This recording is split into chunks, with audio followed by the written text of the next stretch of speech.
Hello दोस्तों, मैं फिर लेकर आई हूँ एक नई कहानी में आगे बढ़ने से पहले आपको प्लीज मेरे चैनल को सब्सक्राइब, लाइक, शेयर, कमेंट करें। एक जंगल में बहुत सारे जानवर रहते थे, जिनमें ऊंट और सियार भी थे। उन दोनों में गहरी दोस्ती थी। साथ साथ घूमना, भोजन की तलाश में जाना, वह दोनों अधिकतर एक साथ ही रहते थे।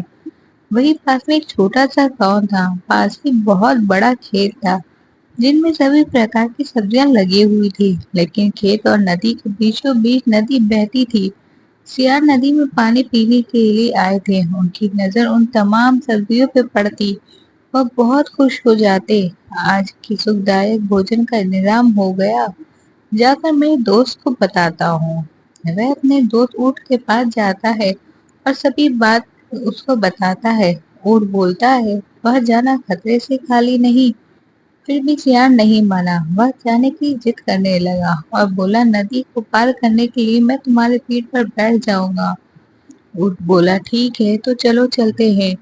नदी पार करते वक्त ऊँट सियार को कहता है, तुम खाने के बाद आवाज बहुत करते हो, तो प्लीज वहाँ खाने के बाद आवाज बिल्कुल मत करना, वरना वहाँ के खेत का मालिक आ जाएगा।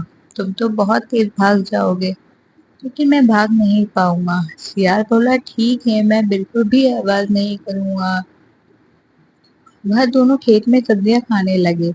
सियार का पेट छोटा था। छोटे होने के कारण उसका पेट जल्दी ही भर गया।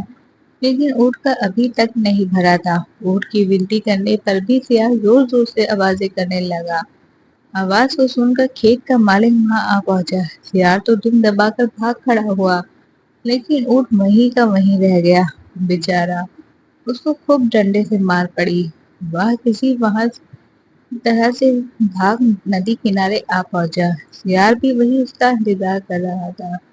सियार अपनी सफाई देने लगा, मैंने ये अब जानबूझकर नहीं किया। मुझे खाने के बाद चिल्लाने की आदत है। मैं अपने आप को काबू नहीं कर पाता हूँ। इसमें मेरी कोई गलती नहीं है। अब सियार ऊँट के पीठ पर बैठ जाता है। नदी को पार करने के लिए ऊँट बहुत ही ज्यादा गुस्से में था और सियार से बदला लेना चाहता था। जब वह दोनों नदी को बीचों बीच पहुंच गए, तब ऊँट सियार से कहता है, मुझे पानी में बैठने की आदत है।